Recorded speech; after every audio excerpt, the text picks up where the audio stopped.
అసలే ఆర్థిక సంక్షోభం, ఆపై ఆకలి తిప్పలు. ఇలాంటి సమయంలో పెనాల్టీగా $18 బిలియన్ చెల్లించాల్సి వస్తే షహబాజ్ షరీఫ్ సర్కార్ను నిలువునా వణికిస్తున్న అంశం ఇప్పుడిదే. గతంలో మిత్రదేశం ఇరాన్తో చేసుకున్న ఒక ఒప్పందం ఇప్పుడు పాకిస్తాన్ మెడపై కత్తిగా మారుతోంది. దీని నుంచి తమను అమెరికా సేవ్ చేస్తుందని షరీఫ్ సర్కార్ ఆశలు పెట్టుకున్నా ఆ దిశగా అగ్రరాజ్యం అడుగులు వేసేలా కనిపించడం లేదు. దీంతో ఇరాన్ ఏ క్షణమైనా షహబాజ్ షరీఫ్ సర్కార్పై పెనాల్టీ పంచు విసిరే ఛాన్స్ కనిపిస్తోంది. అయితే మిత్రదేశమైన ఇరాన్ పాకిస్తాన్ను ఇబ్బంది పెట్టే పరిస్థితి ఎందుకొచ్చింది? అమెరికా ఆంక్షల యాక్షనే ఇస్లామాబాద్ కొంప ముంచబోతోందా? పాక్ నెత్తిన $18 బిలియన్ పిడుగు. షరీఫ్ సర్కార్కు ఇరాన్ షాక్ ఇవ్వబోతోందా? అగ్రరాజ్యం ఆంక్షలే కొంప ముంచుతాయా? ఆర్థిక సంక్షోభంలో ఉన్న పాకిస్తాన్కు ఇరాన్తో గతంలో చేసుకున్న ఓ ఒప్పందం ఇప్పుడు కంటి మీద కొనుకు లేకుండా చేస్తోంది. దాదాపు $18 బిలియన్ జరిమానా రూపంలో ఇరాన్కు చెల్లించాల్సిన పరిస్థితులు తప్పేలా లేవు. ఓ గ్యాస్ పైప్ లైన్ నిర్మాణం సకాలంలో పూర్తి చేయకపోవడం వల్లే ఈ పరిస్థితి నెలకొంది. దీనికి రెండు దేశాల మధ్య ఉద్రిక్తతలు తోడవడంతో ఇస్లామాబాద్ పై టెహ్రాన్ ఒత్తిడి పెంచడం మొదలుపెట్టింది. సింపుల్ గా చెప్పాలంటే పాకిస్తాన్ పై ఆర్థిక యుద్ధానికి దిగుతోంది ఇరాన్. ఈ విషయంలో గట్టెక్కేందుకు పాకిస్తాన్ సర్కారు చేస్తున్న ప్రయత్నాలు ఫలితాన్ని ఇవ్వడం లేదు. ఈ ప్రాజెక్టు విషయంలో మద్దతు ఇవ్వాలని అమెరికాను కోరినా అందుకు అగ్రరాజ్యం ససిమిరా అనడంతో పాకిస్తాన్కు ఇబ్బందులు ఎదురవుతున్నాయి. ఈ ఏడాదిలో కనుక పైప్ లైన్ ప్రాజెక్టు పూర్తి కాకపోతే ఇరాన్కు $18 బిలియన్ జరిమానా కట్టి తీరాల్సిన పరిస్థితుల్లో ఉంది పాకిస్తాన్. నిజానికి ఆర్థిక సంక్షోభం వేళ షరీఫ్ సర్కారు ప్రాజెక్టుల అంశాన్ని ఎప్పుడో లైట్ తీసుకుంది. కొత్త ప్రాజెక్టులు, మధ్యలోనే నిలిచిపోయిన ప్రాజెక్టుల గురించి తర్వాత చూద్దాంలే అన్నట్టుగా వదిలేసింది.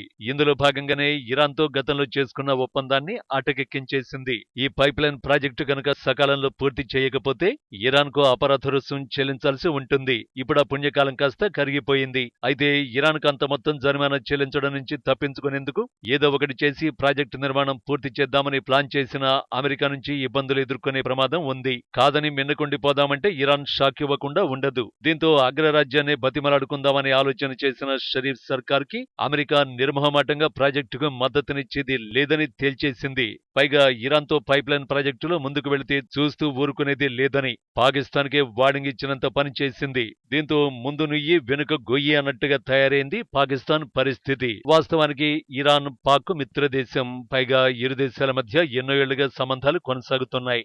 ఇంత సన్నిహిత సంబంధాలున్న దేశం ఆర్థిక ఇబ్బందుల్లో ఉన్న వేళ గత ఒప్పందాన్ని దృష్టిలో ఉంచుకొని జరిమానా విధిస్తుందా అనే ప్రశ్నలు కూడా వినిపించాయి. కానీ ఇటీవల రెండు దేశాల మధ్య పరిస్థితులు యుద్ధాన్ని తలపిస్తున్నాయి. జైష్ అల్లాదిల్ ఉగ్రవాద సంస్థ రెండు మిత్ర దేశాల మధ్య చిచ్చు పెట్టింది. జైష్ అల్లాదిల్ సున్నీ మిలిటెంట్ గ్రూప్ పాకిస్తాన్ కేంద్రంగా పనిచేస్తూ ఇరాన్లోని సిస్తాన్, బలూచిస్తాన్లో కార్యకలాపాలు నిర్వహిస్తుంది. 2013 నుంచి జైష్ అల్లాదిల్ ఇరాన్ సరిహద్దులోని పోలీసులు, మిలిటరీ సిబ్బంది లక్ష్యంగా దాడులకు పాల్పడింది. 2013 అక్టోబర్లో 14 మంది ఇరాన్ సరిహద్దు సిబ్బందిని హత్య చేసింది. 2019లో Iran paramilitary group Islamic revolutionary guard corps పై ఆత్మాహుతి దాడికి పాల్పడింది. ఈ ఘటనలో 27 మంది మృతి చెందారు. ఆ తర్వాత పాక్ సరిహద్దులో 14 మంది భద్రతా సిబ్బందిని కిడ్నాప్ చేసింది. దీంతో ఈ ముఠా ఇరాన్కు పెద్ద తలనొప్పిగా మారింది. జనవరిలో సిస్తాన్లో ఓ పోలీస్ స్టేషన్ పై వీరు దాడి చేసి 11 మంది ఇరాన్ అధికారుల్ని చంపేశారు. ఈ ఘటనను ఇరాన్ తీవ్రంగా పరిగణించింది. ఈ క్రమంలోనే ఎయిర్ స్ట్రైక్స్ తో జైష్ అల్లాదిల్ స్థావరాలపై విరుచుకుపడింది. మరోవైపు ఇరాన్ ఎయిర్ స్ట్రైక్స్ కు పాకిస్తాన్ కూడా ధీటుగా స్పందించింది. ఇరాన్ చేసిన దాడులకు తీవ్ర పరిణామాలుంటాయని హెచ్చరించిన పాకిస్తాన్ 24 గంటల్లోనే ఆ దిశగా చర్యలు తీసుకుంది. ఇరాన్లోని సియస్తాన్, బలూచిస్తాన్ ప్రావిన్స్ లోని కొన్ని ప్రదేశాలను లక్ష్యంగా చేసుకుని వైమానిక దాడులు చేసింది. ఆ తర్వాత కేవలం తమ దేశ భద్రతను దృష్టిలో ఉంచుకుని ఈ దాడులు చేయాల్సి వచ్చిందని ప్రకటించింది. పాక్ సార్వభౌమత్వాన్ని సవాల్ చేసే ఏ చర్యను ఉపేక్షించబోమని ప్రగల్భాలు పలికింది. తమ దేశ మూలాలున్న ఉగ్రవాదులు వారి భూభాగాన్ని స్థావరంగా చేసుకుని కార్యకలాపాలు కొనసాగిస్తున్నారని ఇరాన్ను కొన్నేళ్లుగా హెచ్చరిస్తున్నట్టు తెలిపిన పాక్ అందుకు ఆధారాలు కూడా ఇచ్చినా ఇరాన్ మాత్రం వాటిని నిర్లక్ష్యం చేసిందని ఆరోపించింది. ఫలితంగా ముష్కరులు పాకిస్తాన్లో రక్తపాతానికి కారణమవుతున్నారని పేర్కొంది. ఈ నేపథ్యంలోనే పక్కా ఇంటెలిజెన్స్ సమాచారంతో దాడులు చేశామని సమర్థించుకుంది. అప్పటి నుంచే ఆ రెండు దేశాల మధ్య యుద్ధ మేఘాలు కమ్ముకున్నాయి. నిజానికి ఈ మొత్తం వ్యవహారంలో ఇరాన్ను పనిగట్టుకుని రెచ్చగొట్టింది పాకిస్తానే.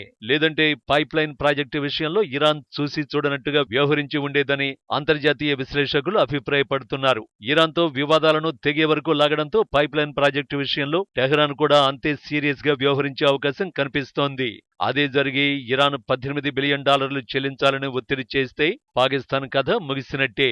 మరి ఈ గండ నుంచి ఆ దేశం ఎలా గట్టెక్కుతుందో చూడాలి.